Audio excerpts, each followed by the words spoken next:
Hier, j'étais en train de parler sur ces femmes qui aiment trop dans les relations.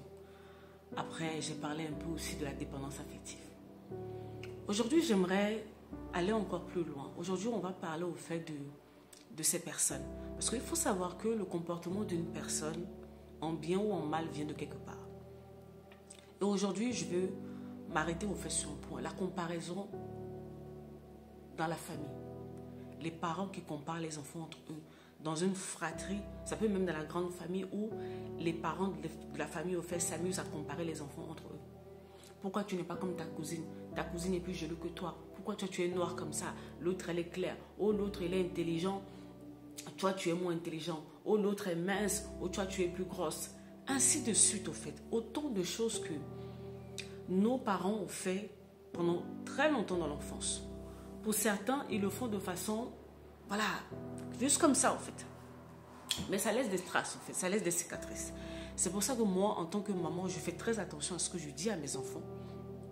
Et même ce que je permets aux autres de dire à mes enfants. Parce que tu vas arriver, tu vas prendre mes enfants, tu vas dire à mon enfant, oh pourquoi toi tu n'es pas comme ta soeur? Parce que j'ai 2 filles et un garçon.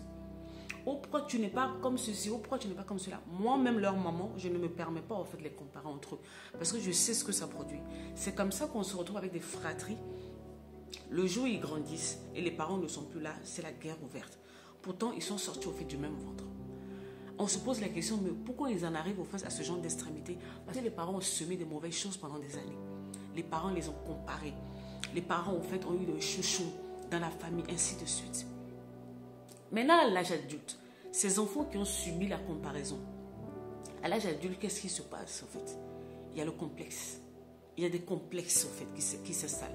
Soit c'est le complexe au fait de supériorité, la personne, l'enfant qui a été chouchouté, l'enfant roi, et voilà, il se croit que je suis le centre du monde.